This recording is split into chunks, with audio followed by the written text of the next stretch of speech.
Dean Hess, Here. Donovan Miller. Here. All right, if you're able, please stand for the Pledge of Allegiance.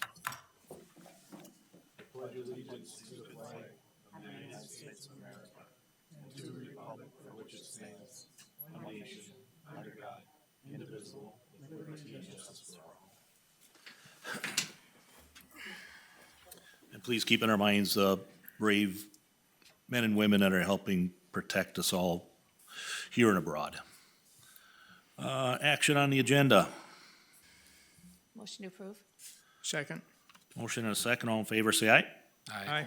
Opposed, motion carries. Action on the minutes from the February 20th Park Board meeting. Motion to approve. Second. And motion and a second. All in favor, say aye. Aye. Opposed, motion carries. Comments from the public must be limited to items not on the agenda, must state name and address, limited to 5 minutes. Board's role is to listen and not discuss the item. Personnel issues cannot be discussed, nor individuals named. Board is not able to take action at this meeting. Any comments from the public not on the agenda? Nobody in the house? I've got one, Chris. Okay. I'm just kind of curious, and maybe I can ask Joel for a clarification here. Only because I see of the number of people that are up here and that are in attendance right now. I know for some of the agenda items, Donovan will need to recuse himself. So that leaves 3 votes. Does Donovan recusing himself, even though he's here, does that count for a quorum? Or should we try and have the reports come first and see if another park board member shows up? Yeah, I would recommend going to reports first to allow for that additional member to show up. If you do not have a quorum during matters of action, then you wouldn't have sufficient votes to take up consideration at that time.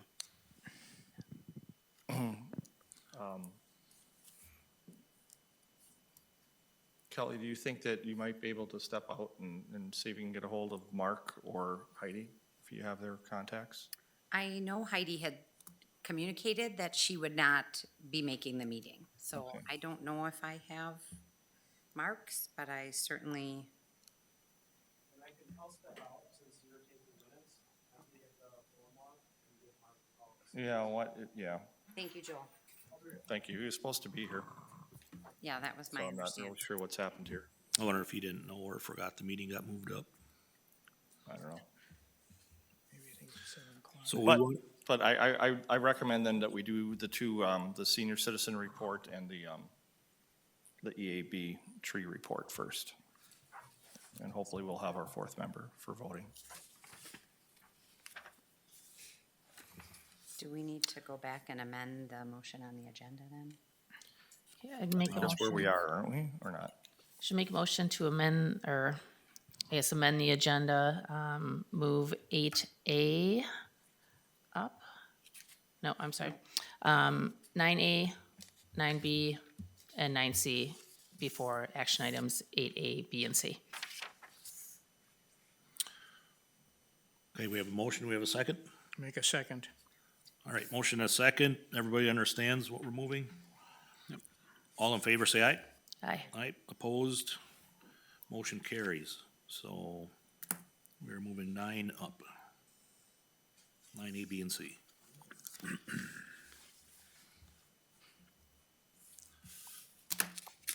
So, Which one do you want to take first? whatever you're comfortable with. You want to just go in order, the ash tree? Yep. Okay. So Tim Bauknet, our village forester, will be giving a report in general, on the state of the urban forest in Ashwaubenon, including what's happening, which we get a lot of questions on with the EAB removals. Tim? Thank you. This came from last month's meeting. I think trustee Flukie had requested Yep. some sort of an update. Okay, thank you. If you remember, in 2020, we approved a 5-year EAB management plan. This year, 2024, is the 4th year of that 5th-year plan. So the light is at the end of the tunnel. We can kind of see the the end of this project, which is gonna be nice. In 2024, we will be removing ash in the last two management areas within the village, management areas 13 and 12. So roughly from Waterford Park south to the village limits. Grant Street is the project area for the street trees. And there's a map in your agenda packet that shows that on page 20. So the blue dots on that map are gonna be the removals that we'll be doing for this coming year. A small update on that project. We did consider those contracts at our January meeting after the bids were opened. The low bidder on that project that was approved by this committee, by this board, they had a hard time coming up with their proof of their workers' comp insurance. After multiple phone calls, they weren't able to do it, and I just decided to move on to the next contractor. So if you remember, that was Peters Logging was the low bidder. At the February village board meeting, the village board in turn rescinded that contract that was awarded, and then they approved the next responsible bidder, which was Trios, who's also has done multiple contracts for us in the past and done a good job. So just a small update on that. In the interest of keeping that project moving forward, we didn't come back to this committee for approval to rescind that contract, and village board did that for us. Did they honor the bid price then, or does that get screwed up with having the bid and then we selected one or the other, or was it the same bid price? They honored their bid price that they submitted. The difference was like just $1,000. Yeah, right, I On know a it was pretty like, large project, it wasn't very significant. perfect, thank you. Yep. And then Trios has also been awarded the park tree removal contract for this year, which is the last two parks that we have for ash tree removals. That'll be Valley View Park as well as Waterford. So with those two parks being completed this year, we will have worked through all of them systematically. Now, we still have some natural areas that have some EAB work. Sherwood Forests, namely, is gonna be the biggest one that we've got a fair amount of work in and around those trails. But as far as the inventory trees in the use areas of our parks, we should be wrapping that up this year. With, my original plan was to do removals, followed up by planting in alternating years. So we'd remove one year, we'd plant the following year. Given the impact that EAB and how quickly it started impacting these trees and killing them, I decided that removals are going to be number one priority. I'm going to condense that all into the first 3 or 4 years and then follow up with planting. It wasn't the way I originally designed it, but just given the advanced condition of some of those trees, I thought this was, in the interest of safety, our best plan of attack.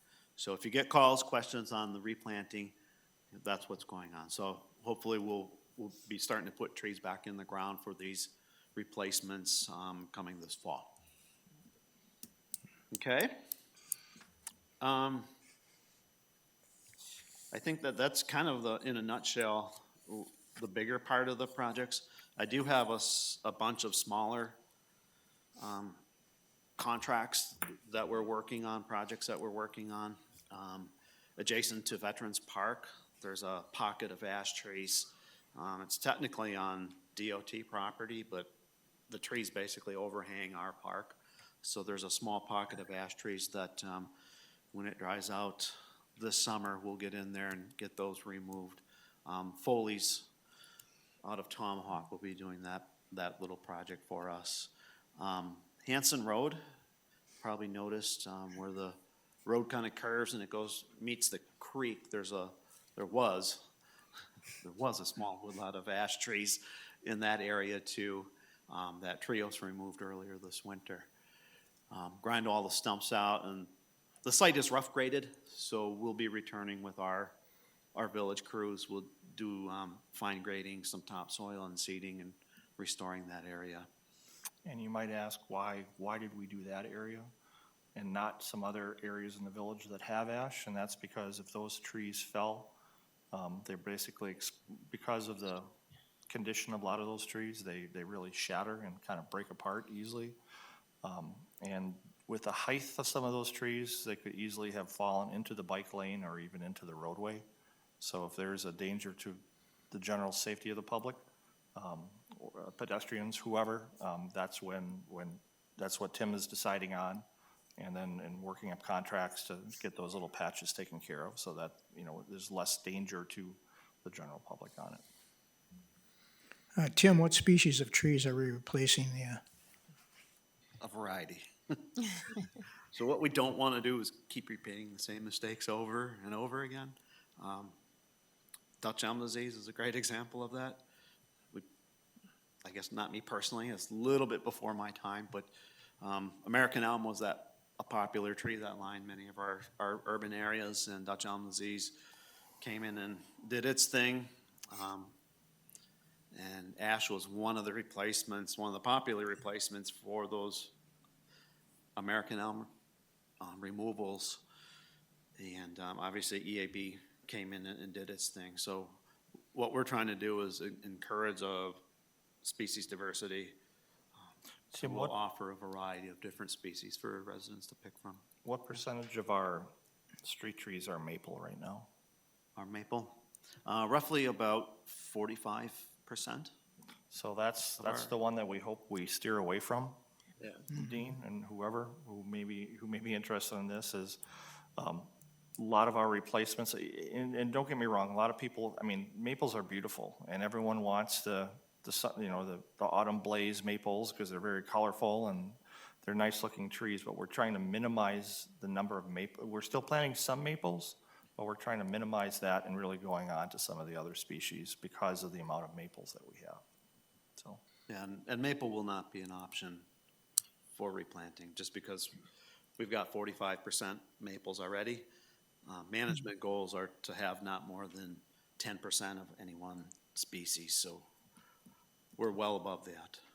When we started EAB removals, we were about 16 to 17% ash, so that kind of gives you kind of a basis of percentages and how our urban forest was impacted.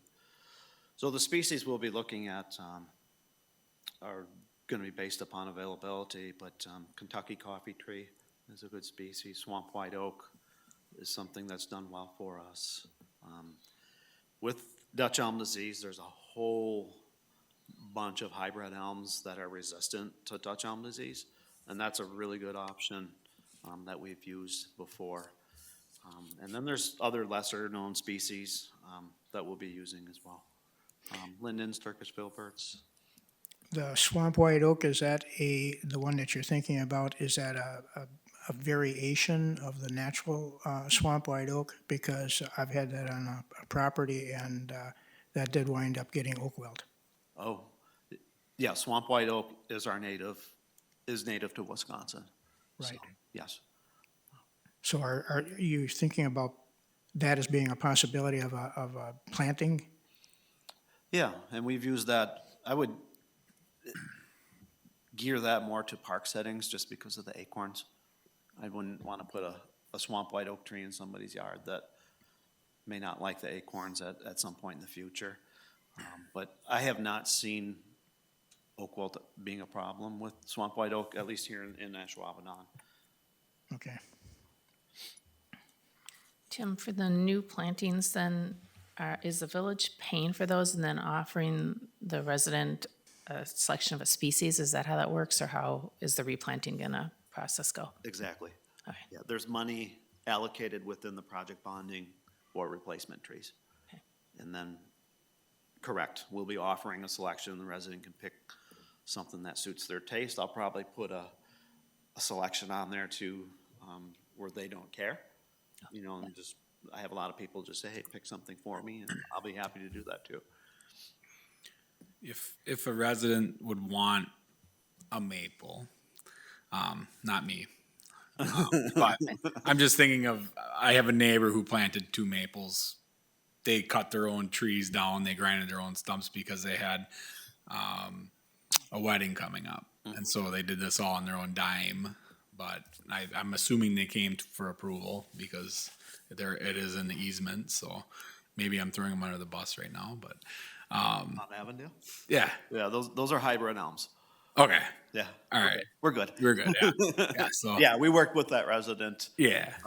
through that I process. figured he did it all the It right was- way, but, It was unique, but, we always try to work with our residents and find resolutions to the problems that we have. yeah, so if someone else, just for the rest of if we're approached, we would just push them towards you to, if it was a tree outside of your list, just push them back to you to work with you to, find a suitable planting, I'm assuming. Yep. Okay. Yeah, and what I like to try to do is put examples of where they're planted throughout the community, and then they can kind of go see them and drive by, and sometimes that helps people make the decision if they can actually see what it looks like when it's a little bit bigger. Okay, thanks. Tim, what about Hidden Valley Park? Are there a lot of ash in there that have to come out, or have you really looked at that one yet? Hidden Valley, we're done in there. Oh, really? Yeah, we went through all the trails in that park, and then there was some in the Arboretum area that we removed, and a couple by the gazebo, but, we're done with Hidden Valley. We took care of that Last even fall. before we started our formal EAB project. Yeah, I saw they had cleared a got lot out one. of there. I'm sorry, I misspoke. I have one more ash, behind the sidewalk on Wabi to do. Okay. It's up by the power line, so I need to get safety zone. Well, and you have the street ones on Skylark, right? There's the London plane trees and then the ash, so those will come out when Yep. they do the street trees in the area. Yep, those are part of the street tree project. Okay. Yep, correct. Any other questions? Yeah, not related to the elms, or the ash. We ever find out what happened, who did those trees on, Pilgrim Way by Lemieux Toyota? We are across working the- through that process. Yes, I know. We I know have who did- contacted the owner. We Oh, have okay. discussions. Okay, Yes, and we're working through that process. okay. We know who did it, they admitted to doing it, they don't feel that it was done incorrectly, which we are disagreeing with, and we're working through it. They say why they did it? Not really. Not really. They pruned a little bit more than he had envisioned them doing on those trees, so. Yeah, What I'm gonna try to do is, work through this process, and those trees are underneath, three-phase power lines, so they're probably not situated in the best location, for a large maturing tree. So maybe we can, what I'd like to do is turn this into a positive and promote the right tree in the right place, by working with the property owner and the contractor, and then, whether there's restitution or something like that, that'll be determined. all right, okay, thanks. Thank you. Tim, just to clarify with the street trees, what is, if something needs to be pruned on them, how is that process handled and how can you go about getting that taken care of? We just ask that you contact the village prior to doing the work. For instance, in this situation on Pilgrim Way,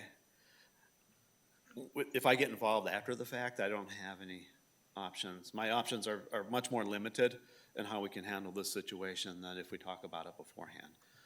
If there's maintenance that needs to be done, I'll be happy to put it on my pruning list and we'll take care of it.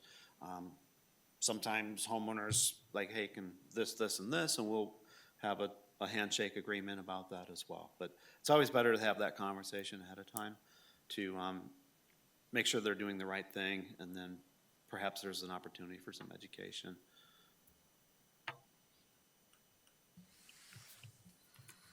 Okay, anything else? No. Thanks, Tim. You're welcome. Chris, I would recommend going back to the regular agenda order at this stage, Okay, if that works. I don't know if that needs to be a motion or not. For Rachel. I would think. I'll make a motion to go back to the regular agenda. Second. Okay, we have a motion and a second to go back to our regular order of business on the agenda. All in favor, say aye. Aye. Aye. Opposed, motion carries. A little bit of housekeeping, because with all this we skipped over written communication, so I'll get that. We did have one come in. Mary got a, email from somebody, from a Jeff Schlief. Dear Mrs. Mary Kardowski, I'm writing, texting this as a visitor from Utah and user of Pioneer Park these past 2 weeks. I've been to many parks in my day and can't remember a park so well taken care of. The cleanliness and well-maintained park sits at the top of my list. I have yet to find or see any trash throughout the park. I met a gentleman named Dan from the village here who apparently works for the village and has some responsibility for its care. Dan was such a true professional, answered any and all my questions pertaining to the park. It truly shows Dan and his constituents care about the park and the village. I actually look forward to saying hi to Dan when I'm at the park. Till I depart back to Utah later in March, I look forward to several more enjoyable days at the park. As an outsider, I just want to say thank you. From Jerry Schlief. Nice. And Jerry's note was passed on to Dan, who is our park foreman. Okay, back to 8, action items. Consider, discuss, and act on sponsored windscreen placement at Ashwaubomay Park. Rex? Okay, we've got several members from Ashwaubenon Youth Baseball here today to speak on this. Basically, what happened was back in 2022, AYB board met with PCM Credit Union about donating to the program. Back in 2022, the scope of the project at Ashwaubomay Park was a little bit different than what it is right now. We were originally looking at a artificial turf field. And so initially, Capital Credit, or excuse me, not Capital, oh my gosh, PCM Credit Union was willing to give a fairly large size donation. Due to the overall cost of the artificial turf field, as more plans became known, I think AYB decided to, one of you guys can come on up here and help me out here, talk if you want. Basically, they decided that rather than continue to pursue the artificial turf field, that it would be good to redo the field, basically take out all the infield material, take down the pitcher's mound, and then have that rebuilt, all new infield material, top dressing, redo the pitcher's mound, new clay, and some new sod, which is what happened, and it looks great right now. There was some discussion with PCM Credit Union at the time of what the sponsorship benefit would be for this donation.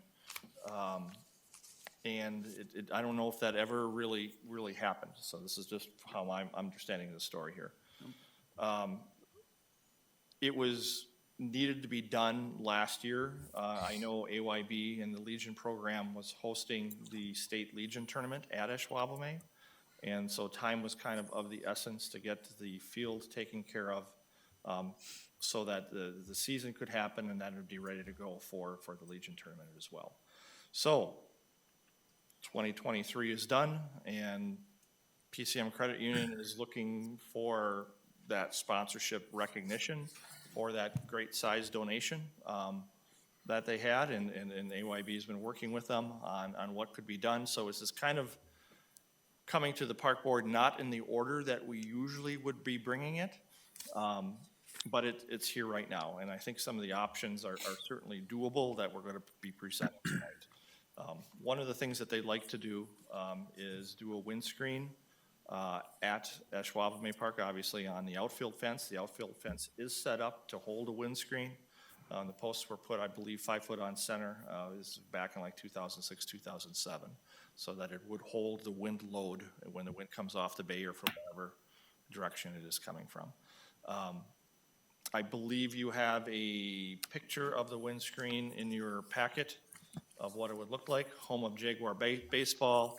It's got some great Jaguar paw graphics as well as other Jaguar graphics. And it would have the PCM Credit Union logo, which which is on there, which I don't think is obtrusive at all. It fits in very well with what the fence windscreen would look like. That fence windscreen, because it's so long, we put it in 3 parts for purpose of on. So it's if you take those 3 pieces that are on your computer, it's all one long thing. So I will let representative from AYB take over for me and answer any questions that you may have. Yeah, that's great. Yeah, I mean, that's really the. If you could do me a favor, just state your name and your address before you. Sure, my name is Adam Lassay. I'm the vice president for AYB. My address is 3327 Davies Avenue, Green Bay. So as Rex was saying, he summarized it quite nicely, and really the ask would be to add the windscreen out there on field 4 with the PCM sponsorship. That would end up underneath the scoreboard is where that would sit. So that would be the ask for this first request. Question? First, I will excuse myself from the vote. I just put that on the record. Are the graphics we're looking at here, if we're voting on this, are we voting on these particular graphics? The reason I ask is I see where it says PCM Field, Yep. and that's our next agenda item. You know, if we're not able to call this PCM Field, is this open to change? Yeah, that would be open to change and discussion, for sure. Okay. Yep. Yeah, and the panels themselves come in 6-foot panels? They're 16-foot wide. 16, yeah, so. Okay.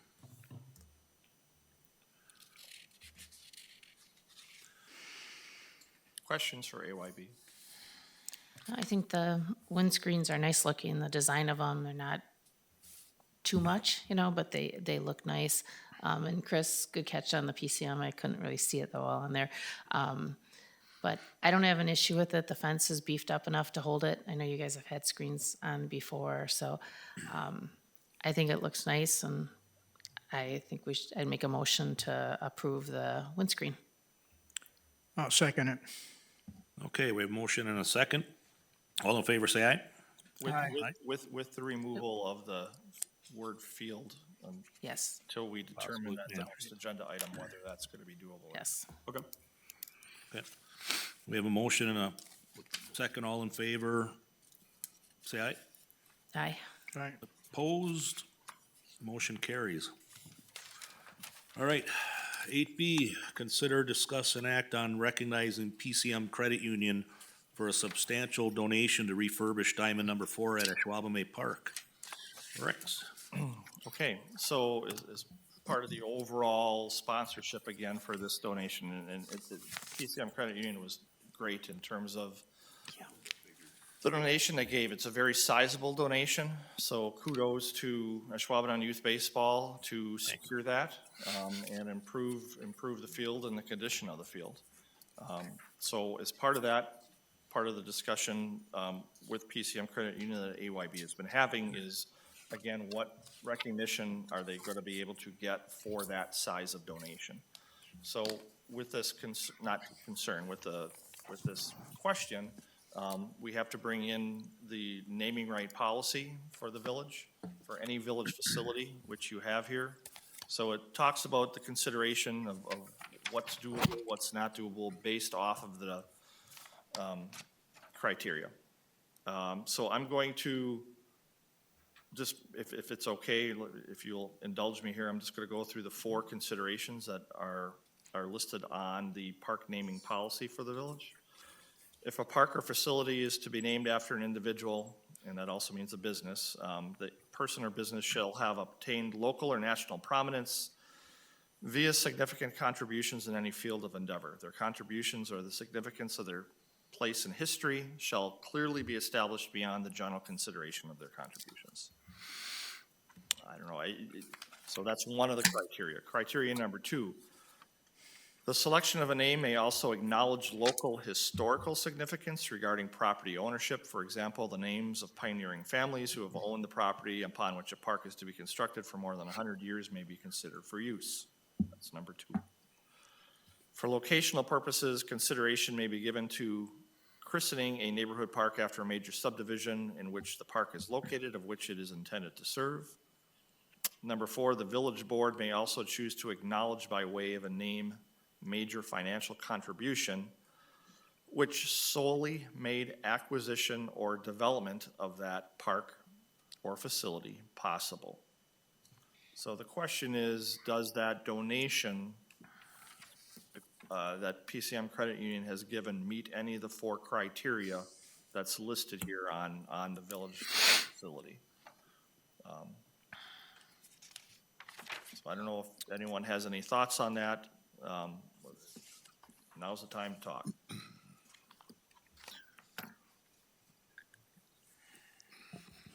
Well, we set up this criteria for a reason, 1 through 4. And, yeah, and it doesn't meet any of the number 4 might, in a small way. But even at that, but it doesn't really meet the criteria, set up here to rename, to name the park. In my opinion. Does the naming of the park, is that a permanent name that stays on that park or that facility forever? Or is it like a sponsored thing No. that it's, It would be a 5-year sponsor. So they would have naming rights for 5 years, and it's not the park, it would just be Field 4. Yeah, it would just be located on Field 4, so the goal of it would be, that we put a plaque up there, it'd be above, where scoring's done, that way it's out of the way. It'd be similar to the one I presented and shared with the, that gave up to you guys. The purpose would be to, show their contribution size that they gave to us so that we were able to redo that field. Right? Without that, we wouldn't have been able to do that. so it could change then within time? Yeah. Which brings up the question of how long would a sponsorship last for $50,000 or whatever was put in? Do we have to say a sponsorship is so many dollars per year? Which is something that we would have to establish here if we're gonna make it something that's not a permanent, name. Not permanent, sure. So right now, like I stated, is that it's a 5-year is what we indicated with them at the time. No. I would have to defer to, Kyle, do you have more background on that from a perspective? Yeah, I mean, it was just, a few years ago, we talked about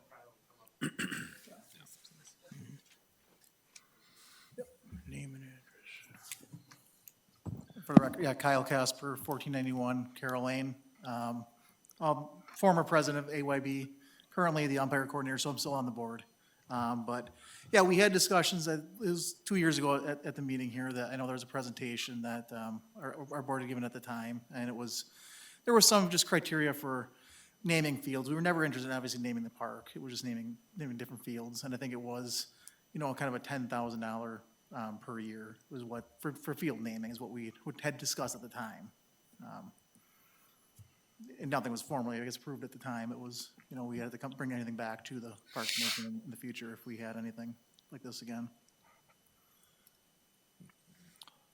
So looking at the request, and there's a little bit of a gray area here, so, because I'm hearing both renaming of the field, and I'm hearing sponsorship of the field in the same sentence when we're talking about it a little bit. So I guess the question is, I'm just gonna cut to the chase for how I see this happening. You can either rename the field and specifically call it PCM Credit Union Field, or I see this as a sponsorship opportunity where they can put up signage. There's gonna be signage either way, correct? Or we can put up signage that specifically says this field's sponsored by PCM Credit Union. And that sponsorship sign would be available to be viewed, for that 5-year period. It really sounds like it's the same thing. I guess it might be more semantics more than anything else. I guess I need to give my opinion as a director. I don't know if I'm comfortable with the donation from PCM meeting the criteria, the sponsorship criteria for a full field renaming, but I certainly am comfortable, and again, your decision. I'm just giving you my opinion. I certainly would be comfortable with the field having signage that says this field sponsored by PCM Credit Union. I think that if we're given a name that makes it more permanent, if you're looking for more contributions for other facilities, if you start naming them all and making it a permanent name, eventually you're gonna run out of facilities to name, but you won't run out of the need for contributions. So by sponsoring it on a temporary basis based on, like I say, some rules would have to be set up or some criteria set up that would say so many dollars per year or something that's something that we would have to perhaps discuss as a board item. But my preference would be to sponsor something for a certain period of time, but not a permanent name. At the end of those 4 criteria that were read previously, it's my interpretation in that particular paragraph, let's see, 1, 2, 3, 4, 5, paragraph 6 on page 1 of the policy, that it would read as a sponsorship rather than renaming it a field. So from my interpretation, what the policy says in black and white, it would be sponsorship over a period of time, as long as the donation continues, as it says in that paragraph. Would, whether, and I'll ask AYB this as a group, whether it be a sponsored by signage or whether it be a field renaming signage, would the time period be the same? Would it still be a 5-year period, 5-year length of time, no matter what? Yeah. Either or? That would be the same either way. I would agree with both Mark and Dean. It fits better into that last paragraph as a sponsor rather than a naming of the field. I would feel comfortable with that. And then as far as the sign goes, I know our next agenda talks about the signage for the dugouts, but I would like to see some consistency between this sign and the signs that they're looking at for the dugouts, and I don't know exactly how to word that because that's another agenda item, but I think a sponsorship is fine and would be appropriate, but not a new naming of the field. I think PCM's gonna get, in my opinion, the same bang for their buck, whether you name the field or call it a sponsorship. I mean, basically, it's gonna be a different wording on a sign, right? You know. I think also, I mean, and again, PCM Credit Union has been, how do you put it, a friend to the village. I mean, they were a fairly large donor. I believe they were a $100,000 donor to the community facility projects when those were built in 2015. And their name is certainly on all of our donor boards that we have at all 3 facilities, the community center, the pool, and the Performing Arts Center. So they're certainly friends of Ashwaubenon and are trying to do good with the village. So I think we should certainly do something for them. You know, they have been good to us, so. I mean, is there options to word it different instead of saying sponsored by? Can you word it as this?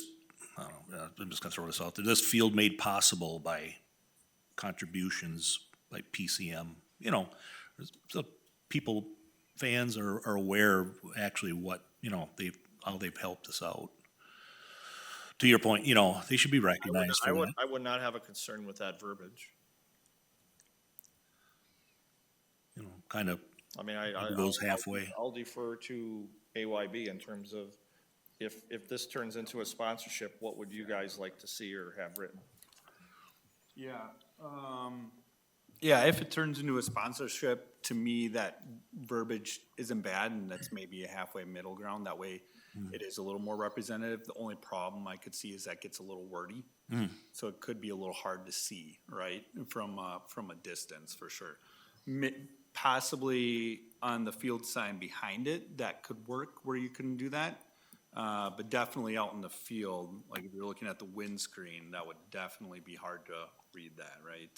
You can maybe remove off, when you're looking at the windscreen, if you go back to page 9, where it says PCM, instead of the word field, you know, even if you put sponsored by on there, I don't know, you'd have to put it up on top or something like that so they can see that a little bit more. I think it'd be weird to put sponsored by on the bottom. You'd want to put it above. But this sign here is going on, up above on the backstop? That's correct, yep, Right. yep. Okay, so it's not, I That's mean, being it's, Proposed, yep, yep. but this one here is, Yep. is, So- it's easier to see than the windscreen. Yes, Kind correct. of what I was, okay. Yeah, so on this screen, most definitely, you could put more language on it. Yeah, okay.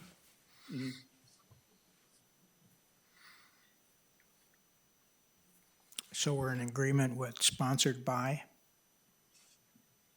Yeah, I'm good with that. And that would be on the signage on the backstop? On the backstop. Okay. And what are we doing on the windscreen then? I'll go back to the windscreen. Because I think we need to knock this out tonight.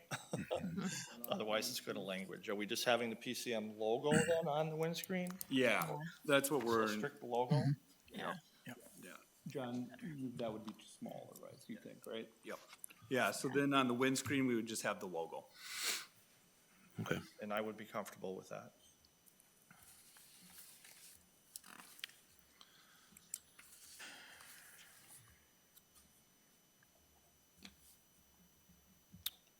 Any other questions or concerns?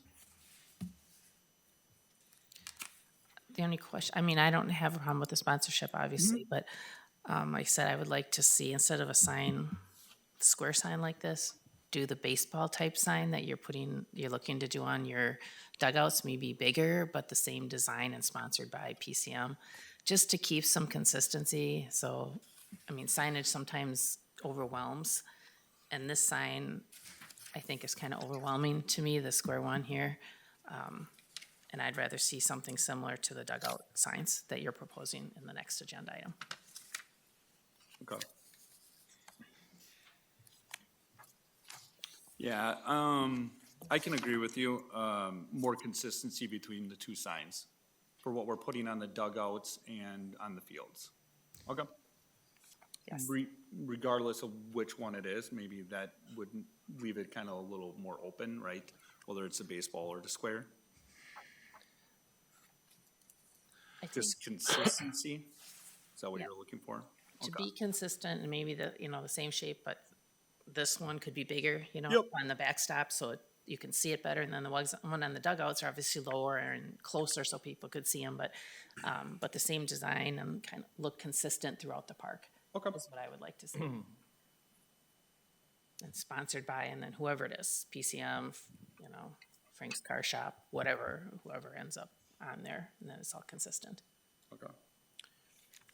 Can we reserve the right to kind of look at that and just make a decision on that for the future?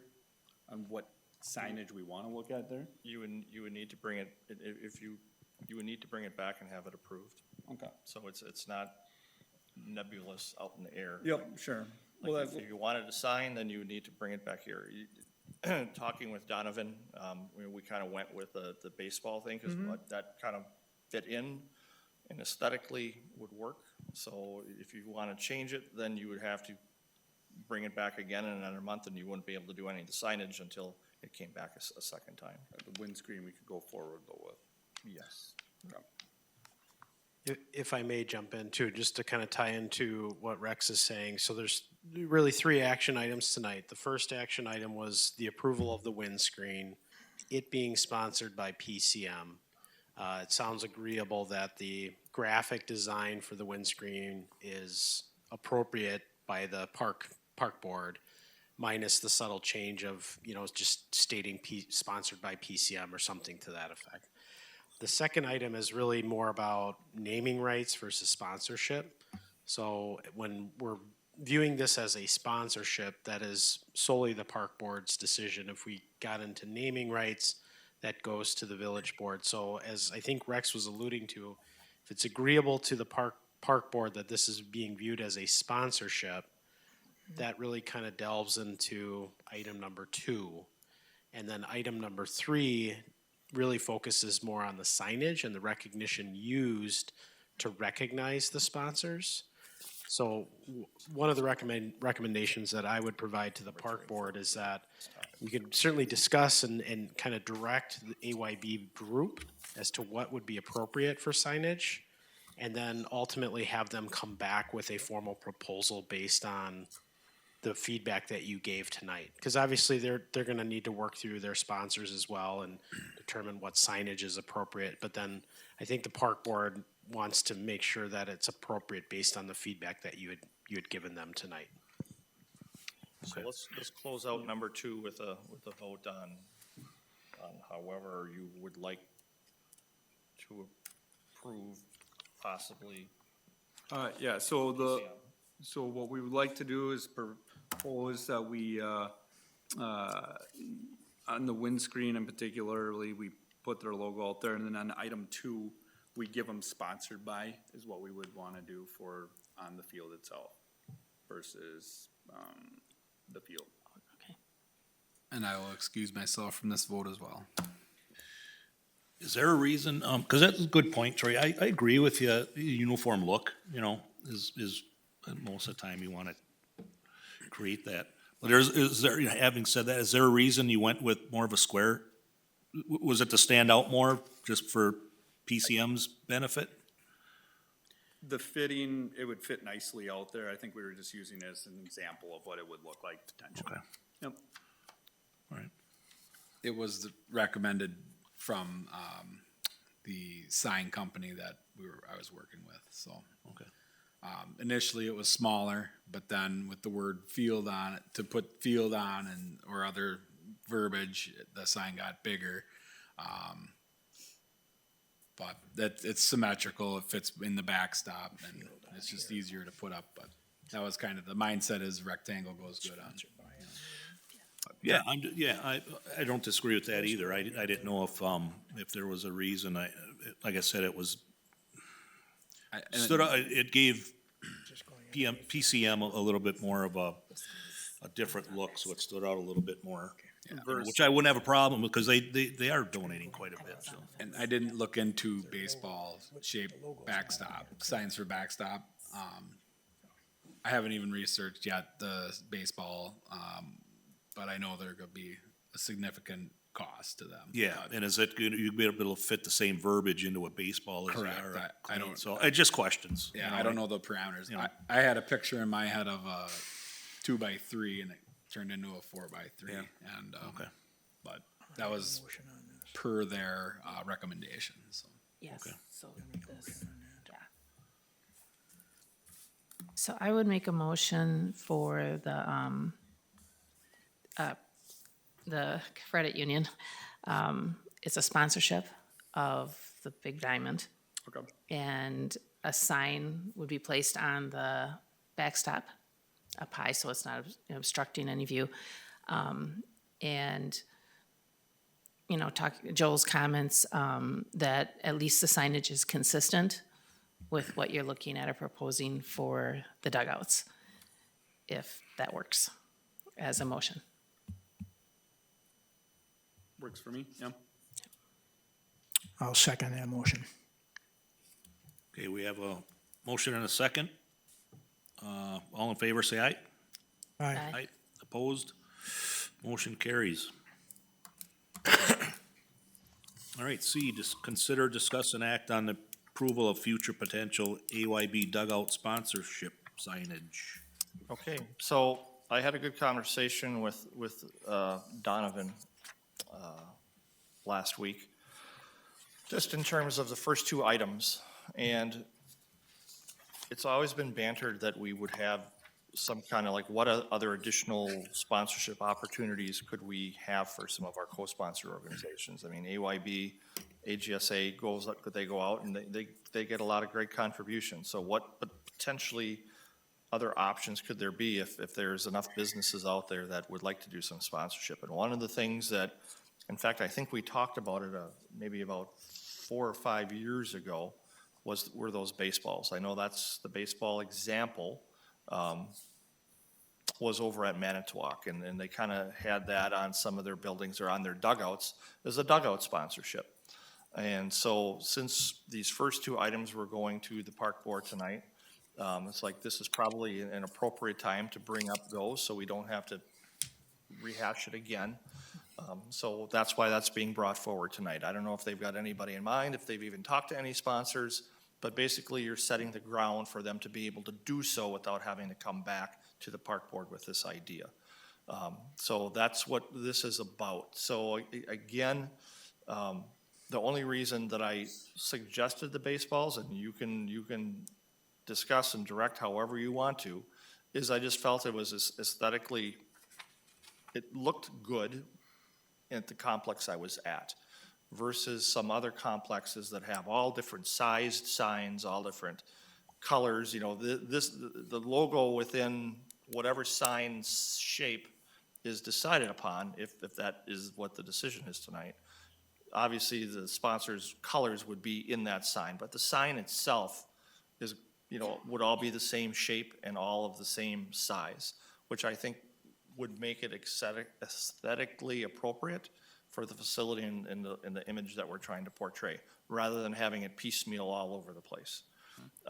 So that's where we're at tonight, is just giving that approval. Now, what needs to be decided upon for this discussion is what shape or, you know, what shape would be appropriate. And I don't know, if, you know, I like the baseballs, but that's just me. If AYB feels that, you know, it's better or more economically appropriate to go with a square sign, you know, all of the same color with the different sponsor logos in the middle being the sponsor colors, then that's fine with me as well. Again, this is just our initial discussion on dugout sponsorship, because I think it's a good opportunity if a co-sponsor organization chose to take advantage of that to be able to get additional funds for whatever project they've got upcoming. We would have to probably discuss the minimum amount of contribution for a sign, also for a sponsorship sign on there. Because you come along with somebody with $50 and have to want to put up a sign, and, you know. Does AYB have a proposal for a minimal donation to be eligible for something like that? We have guidelines, but it's not in here. So I think that would probably be something we have to share with you. If you have an idea, I mean, you can talk about it unless you want to come back. Do you remember prior? If it needs to be more of a board decision versus. Yeah, I do remember what we had in the past. We had discussed, I know, for dugouts, and it would be roughly $1,000, I believe is what we had on there for 5 year for dugouts, because our scoreboards were $5,000 for 5 years, so the dugouts were, you have that? Yeah. Okay. This is what we presented in So it's January. $1,000 for 5 years?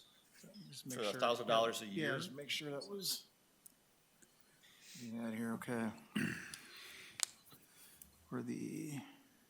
That was naming rights. We had,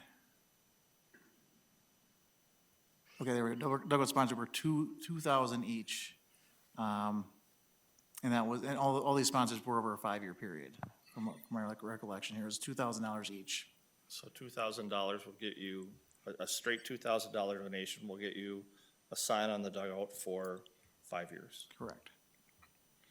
Who pays for the sign? AYB. Yep, AYB would pay for that signage, yep.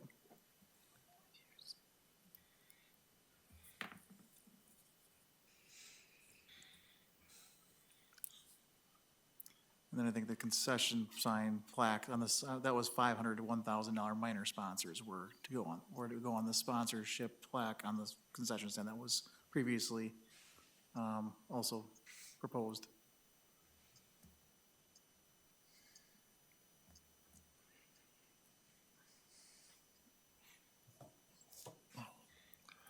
So what do you guys think? Are you guys comfortable with the 5 years for a total donation of $2,000 for dugout sponsorship? I mean, we're entering a little bit of a gray area because, you know, it's also AYB's decision, partly of how much that sponsorship should be. You know, you could certainly give them a recommendation, though, for approval. Has AYB been talking to potential sponsors that they have some idea or feeling? I mean, we're always out there actively reaching for sponsors and, you know, talking with individuals, yes. Have you come up with any numbers that you feel would be? I would say, I would agree with what, you know, to me, this makes a lot of sense. I mean, we're staggering it based on their size, you know, based on the cost of the individual items we're looking at, right? And you mean, if you're trying to replace a scoreboard, I mean, it's a fairly sizable cost. You know, other donations, just depending on the size of the scoreboard. I mean, on the other fields that are smaller, so diamonds 1 through 3, you know, those aren't as big as scoreboards, so we reduce down the cost there. I feel like that would make a lot of sense. Dugouts, they still require maintenance, you know, and the fields most definitely need upkeep. So there's different items that you would want them to be able to sponsor for, right? I mean, if you're putting money into a full scoreboard, you should definitely be contributing. I mean, that's a lot of contribution there. I would think that boys baseball is the one doing the fundraising. You guys are out soliciting and asking for money. For us to say you have to get this much and this much and this much, I don't think is appropriate. You know what you're looking for. You know what costs you're kind of going to incur for that. So I don't think as a park board or even the village board, we should be saying you have to get this much money. I would leave it up to you how much your sponsorship should be. I agree. You know, me personally, I don't know what the market is for it. No. I would have no idea where to start. I mean, So to me, we go back then to the signage. Are you guys comfortable with allowing them to start a dugout donor or sponsorship, a dugout sponsorship program? Yeah, I think it's a good program, and it's kind of a no-brainer to have a sign on the back of a dugout. And again, my whole thing is the aesthetics of it, as Rex had mentioned, and keep it consistent, keep it so it's not overwhelming. Sure. And Yeah, I don't have an issue with that. yeah, and that would be our goal as well. And I know it is, you guys, so. If you're comfortable with either a square or a circle, then what my recommendation would be is to approve that AYB has the ability to go out and market that, and then have AYB work with Rex on a final approval of what the sign looks like. And it could be either or, whatever AYB then would decide, as long as it's consistent on all of the dugouts, size-wise and in general color-wise, other than the actual logo sponsor. Probably no beer logos. No, What's that? no beer. Yeah, well, that's another standard that's out there too. I would make a motion then that we approve the dugout signage as well and have AYB work or get approvals through Rex on the design of it and approvals from him to go ahead and put those up when you get a sponsor. And I'll second that motion. Whether it be square, if that's more economical for you guys, then that's fine too. Okay. So it's up to you how you want it to look, as long as, I guess, is a Park and Rec department representing the village, we just want it to look good, you know, and appropriate and aesthetically proper. And I hate to throw any other facilities by name under the bus, but as you go to some other facilities, or drive by them on different roadways and whatnot, I mean, sometimes what to me stands out to be not looking good is you've got signs of all different sizes and different colors, and some are banners and some are who knows what, you know what I mean? And to me, that starts to look tacky and really piecemeal, which is why I think we want to try and have that consistency of how things look. So as long as that's all understood when you guys are designing something, then I think this is a great opportunity to, I guess, garner some extra funding for the program. Fair enough. All right, Did we do an official vote on that then? not yet. I will be excused from this vote. We have a motion and a second. Any other discussion? All in favor, say aye. Aye. Aye, opposed? Motion carries. Thank you, gentlemen. Thank you. All right, skip ahead now back to Department Reports B.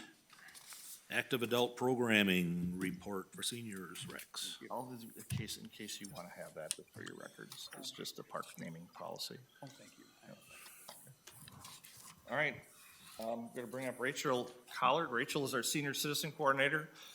She has done a yeoman's job here since the community center is opened to dramatically increase the amount of active older adult, which is our new term instead of senior citizen programming, at the community center. I'll let Rachel take it a little bit and just kind of tell you what's currently being offered, what she sees as some of the trends, and what we're looking, for in the future.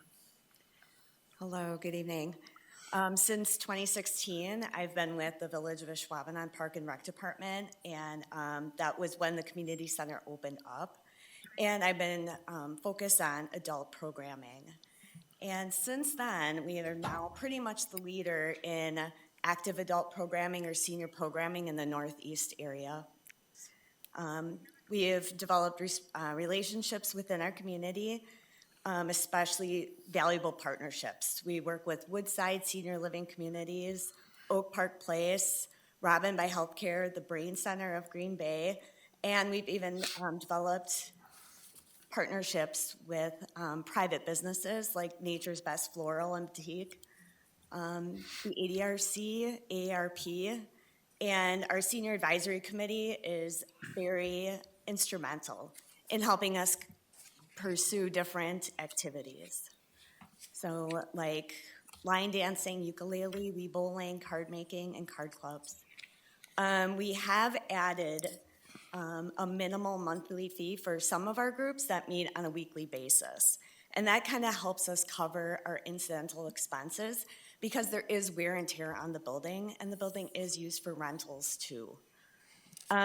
We just recently rebranded to active adult programming due to the fact of the baby boomer generation is retiring, and they're retiring at a younger age. They're more vibrant physically, so there's a huge age gap between 55 and 90 in what people want to do. So we've kind of decided we'll call it active adult programming and still keep the wide variety of different things that people that age group want to do.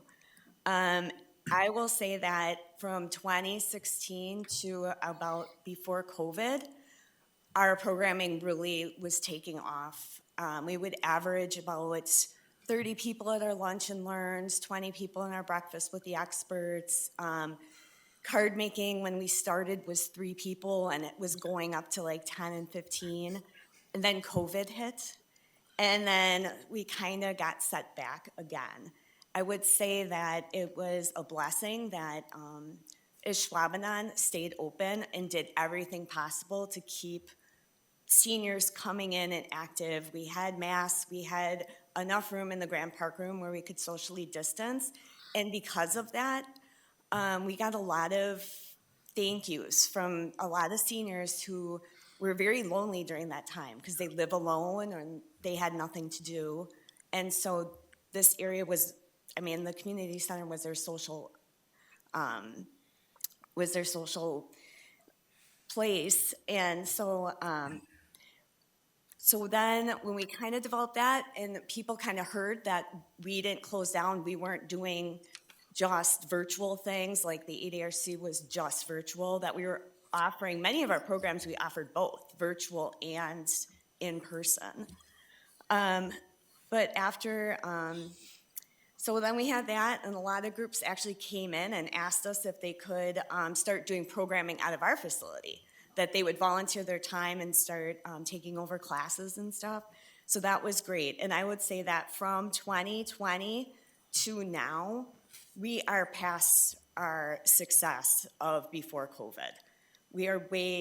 Our programs are getting filled. I'm turning people away just because we don't have the capacity for them. As an example, Lunch and Learn has hit our capacity of 50 people the last 2 presentations. And I've spoke to our sponsor, Woodside, and they're very comfortable with keeping the number at 50. But at this point in time, since they're the ones paying for all the lunches and stuff, 50 was a number that they were comfortable with. Senior Stretch was another program that we offered probably 3 people when I started, is now over 20 people. And we've had to move them to a different room just because it's gotten so huge. Our line dancing club, which it runs twice a week by, the instructors are volunteer. And we now average about 50 dancers per Tuesday and Friday. Our monthly matinee, our matinees were about 18 people. Now they're consistently 30 to 35 people. The amount of popcorn I have to make is insane. And this year, ARP also will have done over 700 tax refunds in Ashwaubenon, and we're their busiest site. Our weekly clubs have just expanded. There's a list of all of our weekly clubs and all our programming that we have that was attached. And, oh yeah, our card making classes, which, like I said, started off with 3. Now we are at max. We also have someone who donates her time to do all the stuff, and those are at their max, both AM and the PM. There's a 9:30 class and a 6:30 PM class, and they both are filling up. So overall, our programming and everything we've done is on the rise. Rachel, what's the minimum monthly fee that you charge for the groups now? $5. 5? Yes, I'm sorry, it's $5, and with line dancing, even though it's twice a week, it's still $5, so. So we're trying to keep it very affordable. We know, I mean, some seniors can certainly afford to pay more potentially, and some maybe not. Yep. But $5 is, we feel, a minimum fee that everyone could afford, that, times 50. Obviously there's a lot of wear and tear on the building because of those 50 people, but that again covers the incidental, whether it be heating the room up to a certain temperature or down, in the summertime. That helps cover those costs, and obviously, utilities, janitorial supplies, that type of thing. And just wear and tear on some of the equipment, chairs, tables, that whatnot. It adds up. With those additional fees, we're certainly comfortable. And we did that because costs for everything are going up, whether it be the tables and chairs when we have to replace them, whether it be janitorial supply costs are going up, utility costs are going up. So we appreciate the understanding of the groups. When we brought that forward, that they were good for the most part. I mean, there were some questions and obviously a little bit of consternation on what we're doing with that money, but for the most part, it's turned out really well, and it helps keep us, I guess, solvent in terms of, with then revenue coming in, we don't have to ask for more money, with the regular village budget, because that $5 a person really does help offset a lot of those expenses. Rachel, I want to thank you for everything that you're doing for us seniors, excuse me, active adults. Okay. You're welcome. And I would also like to commend you on your job that you're doing. As a former employee of the ADRC, through the COVID years,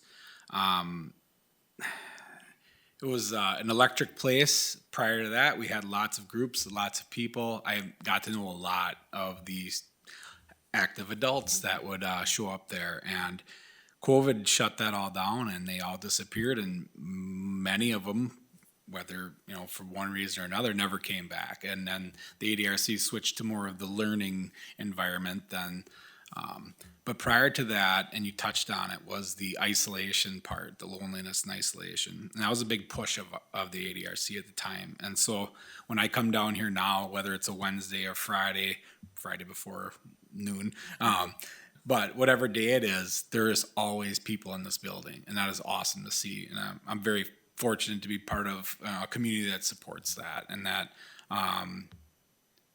sometimes having these groups, it's a burden, right? Some of them can be a burden. Some might be needy or, do you do bingo yet? Bingo can be quite the entertaining crowd sometimes. And you get done with some of these tasks that occur as a result of some of these groups and you think, oh, is this really worth it? But it is, because the end game is that you got a person who this might be the only thing they do this week. This might be the only social interaction they have, and it's here with their friends.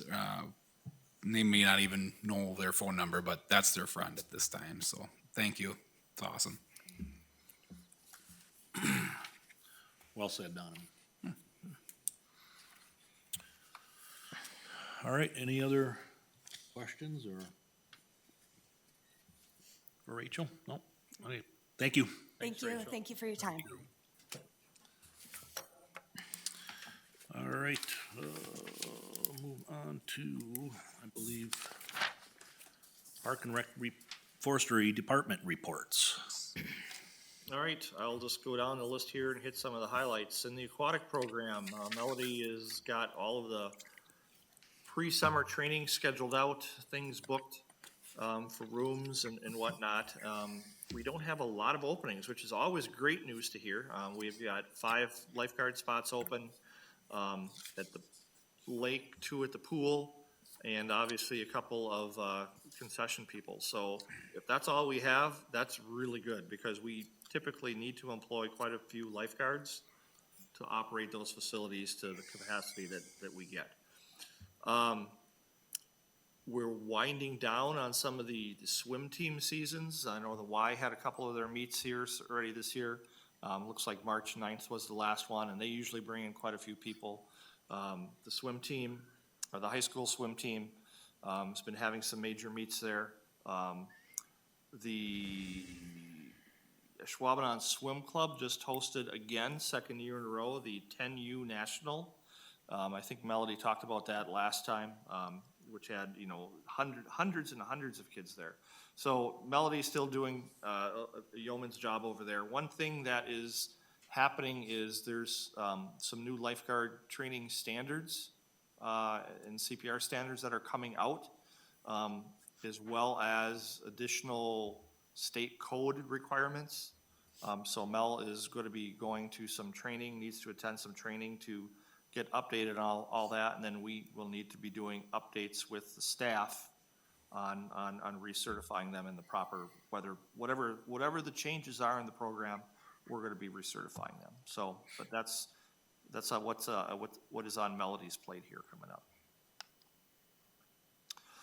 Forestry, Tim did a great job talking a little bit about the EAB program.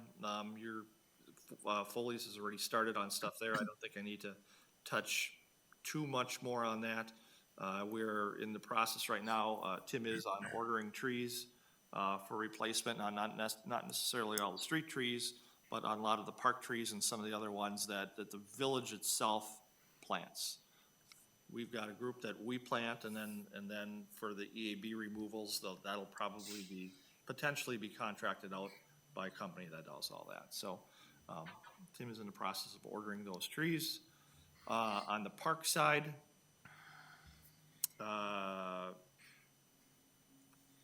warm weather has brought a lot of people out to the parks earlier than normal. So the playgrounds are full. Boys baseball and girls softball on the high school level has already started. Instead of being inside, now they're outside. That means we're dragging diamonds much earlier than we expected. We're needing to do trash runs much earlier than expected. We're needing to clean up all the leaf lines along the fences that, the trash, the winter. So that has set us back project-wise a little bit, because we weren't expecting spring to come this early. Now granted, it's supposed to snow in a couple of days, but that's, the park crew has been pretty busy because there's been a lot of outside activity right now. We just sent our list of porta potty placement to Jim's John's, who I think they're on the last year of their agreement or contract this year. So they placed the first porta potty out at Ashwaubomay Park this week. That's a For benefit, boys baseball, because they're benefit to all of us. yeah, benefits out of everyone. So obviously that's where they're spending a lot of their time. Oh, and the Waterford Park playground equipment just got delivered yesterday. So that was delivered to the shop. The crew unloaded it with the forklift, and then it's all being stored out at the maintenance building at Ashwaubomay Park right now. It looks like it'll be a late July install. And because of the size of it, it's really two structures that we're putting in. We want a lot of bodies, so the college kids will be helping us out with that. So we wanted to do that when the college kids were there. So late July is typically right when AYB and AGSA end. And so hopefully there won't be as much daily routine of dragging, lining, chalking, baseball and softball diamonds, so then they can focus on getting that big project done that particular week that they're going to do it. And we've scheduled that already with Midwest Playscapes, which is the company that we're purchasing the equipment from. A couple other things. It was an interesting, we attended a meeting, the Lower Green Bay and Fox River Area of Concern Leadership Council. Kind of a mouthful, but it's a mixture of municipalities up and down the Fox River in this area, as well as a lot of other like Friends of the Fox type organizations. They're all getting together for this Area of Concern Leadership Council. We're getting a fairly good sized grant. I mean, right now we've got about $148,000 grant that's out there for planning at Ashwaubomay Park in the mouth of Dutchman's Creek. If you remember that, that's an NRDA Natural Resource Damage Assessment grant. The next step would be to apply for the actual Let's Do It grant after the planning is done, because we got to do the planning and then figure out what we think it's going to cost and then apply for that grant. But that grant could be worth up to $3 million just for the two Ashwaubenon projects. There's a huge project that's happening in De Pere right at the bend after the dam, where they're going to make that not so much a river anymore and try and make that more marshland that it originally was decades ago. There's a lot of stuff happening at the mouth of the Fox. There's a big project with fish sticks and things happening in front of Heritage Hill. So Alloway is working with that. So there's a lot of municipalities, a lot of people in the pot here. And so they wanted to get everyone together, kind of have everyone talk about their projects. When the DNR, Fish and Wildlife, NRDA Council get together, they want the press releases to involve all of the municipalities to make it look as like one giant project from this point up to that point. So that's kind of what this Leadership Council, Area Concern Council is going to be doing, is just trying to get everyone on the same page of what everyone's doing, how it's working, what's going well, what's not going well, because many of the projects are very similar. They're just happening in different communities up and down the river. So we attended our first meeting on that 2 weeks ago, and that'll be probably about I'm guessing either monthly or maybe more like every other month. They should be doing a press release. I know they've contacted a couple of the area news stations on that. I've offered up Ashwaubomay because we've got a great view of the Fox River on on the northern point there, and we actually have a power box with, you know, concrete pad where they can set up and do a press release right looking over the river. So I'm hoping they take advantage of that, but that's been thrown out there possibly, so I'll keep my fingers crossed that we get to work with them on that. So that's an interesting thing that's been going on. Rex, does that include, or is there still the potential for a kayak launch at Ashwaubomay? Is that part of this whole project, or That is going to be part of the proposal when we submit for the grant, yeah. the grant itself? Okay, and so that's still in the mix. Someone asked me about it the other Yep, day. and we have been told that the kayak launch is eligible Okay, for this overall grant. It's also fish habitat, animal habitat, removal of further invasive species, and then replanting. Like, we've done a great job of getting rid of a lot of the buckthorn in Ashwaubomay. There's still a couple patches of it, pretty much behind the lake, that whole wall of green behind Ashwaubomay Lake. The majority of that is buckthorn, and then what's surrounding the pond on the southern part of the park towards New Water. If you haven't been back there, there's a pond back there. Actually, an overflow pond. It's quite interesting when you go see it. A lot of people go, I never knew this was here. Well, it's been there since the park was built. That's kind of where the Boy Scout area is, back in that neck of the woods. But yeah, there's some buckthorn in there. So what this grant is, we talked about doing a little bit, and maybe I'm just rehashing old stuff, but taking down some of that buckthorn, because the birds eat the berries and then they just go over to the next tree, and then it creates new plants coming up. So we'd like to try and really keep on minimizing. My concern that I've always talked with the DNR and Fish and Wildlife about is we want to get rid of the buckthorn, but quite honestly, the buckthorn actually provides shelter for a lot of animals.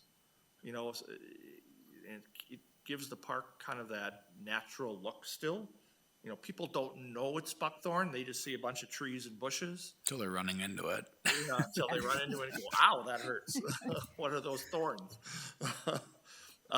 So part of what I've talked with the grant administrators is if we take that buckthorn down, our request is that we have additional funding to replant native species, so that we can still keep that greenery, that shrubbery, that wildlife habitat within Ashwaubomay Park, and not totally lose that just because it was initially, you know, the buckthorn, I guess. There's a lot of neat wildlife that's still in there, and I mean, you can see their holes all over the place in the slope as it goes down to the river, so. We want to try and do that. Sorry, I got off on another tangent. So we're working on that. And we're working with Grafe on the next phase of the trail, the Ashwaubomay River Trail, and that will be from the current trailhead at the north end of the lake parking lot, looping it around behind Ashwaubomay Lake, New Water, and then ending at the boat launch. So that would really make a nice circuitous loop then around the park. I think people would really take advantage of it. It goes right in line with the bridge pathway and continues that on. And then it would be up to Brown County if they want to pick it up and put it behind New Water and into the Brown County Fairgrounds, which sounds like that's what they would like to do. So we're working with them on, actually we've just finished the route. Now they're working on general specifications and some of the little nuances. So our goal is to try and get that bid out by the end of April for that third, just to see where it comes in cost-wise. And then it would come to Park Board, and then it would go to Village Board for further discussion. Maybe a little roadblock. We've got a lot of stuff in the hopper here, so a lot of things are going good. Other things are kind of like 2 steps forward, 1 step back. Argonne Park is a little bit of a challenge. Because of the very mild winter, you know, we're going to put that boardwalk through the woods there behind Cabela's. That's what the hope is anyway. And I'd probably say the woods there is, what, 80, 90% ash, Tim? If Tim's listening to me. What percentage do you think Argonne Park Forest is of ash?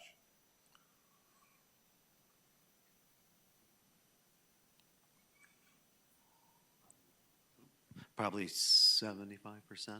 Yeah, so there's a lot of ash in there. And so if we're A gonna lot put of the board, those, a lot of those trees they were killed before the emerald ash borer got them, just with the drainage changes of US 41.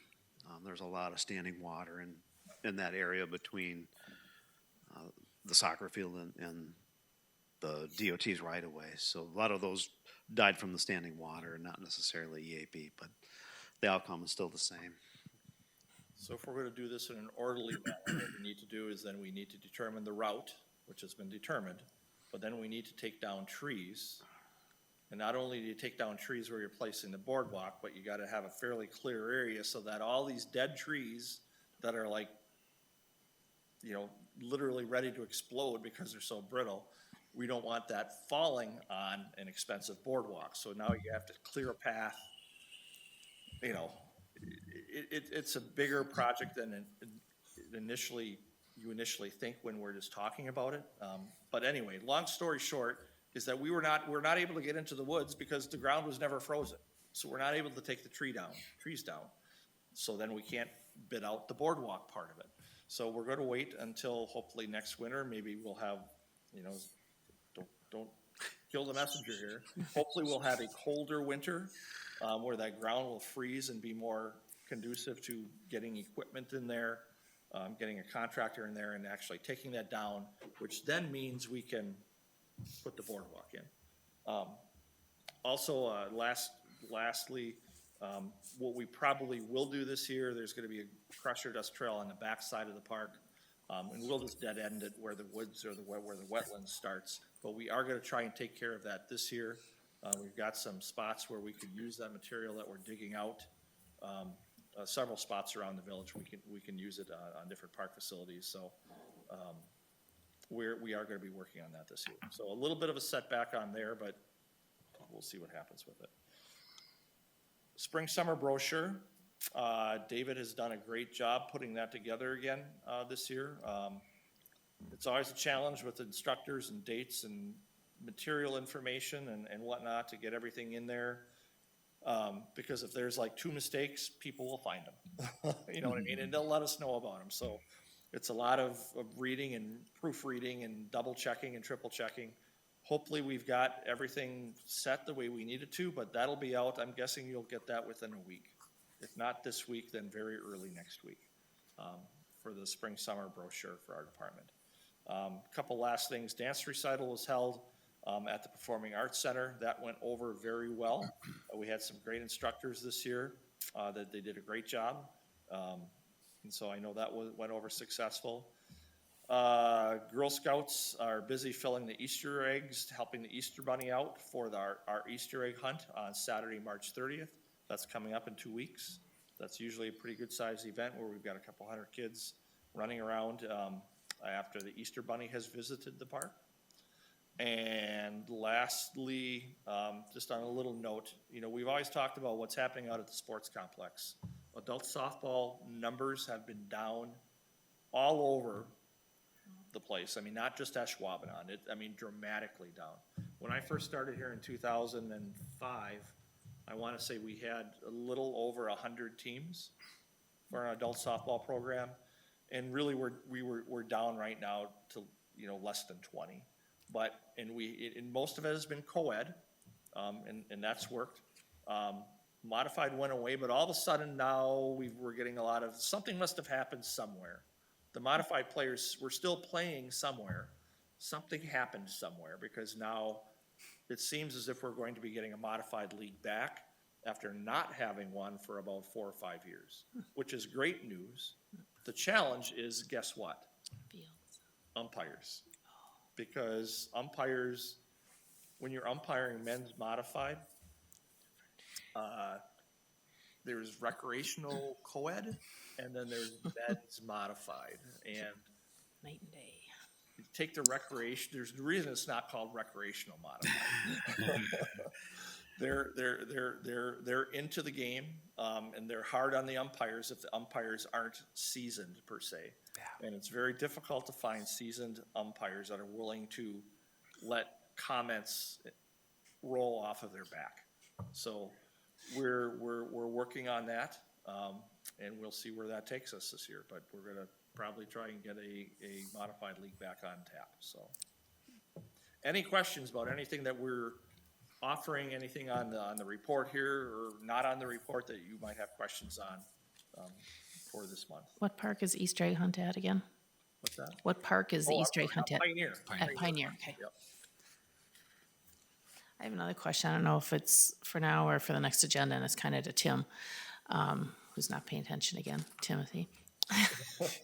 I was out at Hidden Valley, and you have the nice arboretum out that's on Packerland. And when that was first put in, there were little tags on all the trees, and most of them are gone, and I'm sure they just broke off, or the tree got bigger and they cracked right off. But I think it's just a really nice thing that we could look at, seeing some way that we could identify those trees so people can see them and know what, mature oak, swamp white oak looks like or whatever. And maybe something to look into maybe for next year's budget, or even, I don't know, if someone would donate some money for that, or there's any organization that we could look in for some grants for that type of thing. Because it's a really nice place, and there's a lot of really cool trees out there, and it'd be nice for people to know what they are, and maybe a brief statement about that tree, like how big it gets, or that type of thing, just to give them some ideas. Yeah, we certainly could do that, and you're exactly right, they were all tagged, and over the years, as the trees got bigger, the tags fell off or they got pushed off of them. As a side note, if you remember the Sherwood Forest Arboretum, which is all evergreens, we've got a really nice private donation from a family in Ashwaubenon that donated in memory of their daughter. So we'll be doing some updated signage, updating all the existing identification that's there, as well as doing some new plantings in there. So different parks, same idea. Yep. Thank you. Nice comment for the parks crew down at Ashwaubomay. I was down there Wednesday midday. They were working on all the diamonds with the leaf blowers and whatnot, and I was back that night to run practice, and they did a great job. Fields looked amazing, and Good. so Good to hear. Yeah. Don't forget, we've got your newer yep, Smith Cole. mower that you purchased from us. So Yep. I don't know what you wanna. When you're ready to move it, we'll Well, the old one is still yours. Yep. So when you're ready to bring in the new one, let us know, and we'll bring the new one. we should talk. We should talk about what to do with the old one. Oh, we can do that. Thank you. All right, anything else for Rex? Thanks, Rex. Thank you, everyone. Appreciate your time and your commitment to be on this board. Items for next agenda, anybody want to talk about anything, see anything? You discuss anything? Next agenda? Is there a process? I know we talked about a bike ped for a plan, but for the comp plan for the Parks Department, or the park, that's up for redoing too as well, correct? Well, funny you should ask that, Tracy, because take a look at the upcoming spring-summer brochure. There will be a list of community meetings where either David or I or the both of us will be at. I think we're going to be at 6 or 7 parks where we will be set up at a particular time, and it lists all those parks. It lists the times in the brochure. We'll have those on regular Facebook posts as well on our department Facebook page. So we'll be taking comments and feedback on comp plan ideas, what the general public might like to see in general around the village, maybe at a particular park, things like that. All those comments, as well as the survey will also be online on the village webpage. So all that stuff will be collected, compiled, and then we'll bring it back to the park board, probably late summer, I'm guessing August or September. And we can start taking our we're supposed to do it every 5 years, but really with the amount of items we have and some of the costs of those items, we make it into more of a longer 10-year plan. And then we can start plugging in what we think are the priorities based off of what feedback we've gotten from our community. So that is in the works. It's being worked on. And the specific dates will be are going to be listed in the brochure when it comes out within the week. Okay.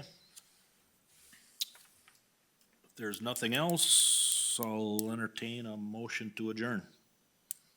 So moved. Second. Motion and a second. All in favor, say aye. Right. Aye. Opposed? We are adjourned. Thank you, everyone.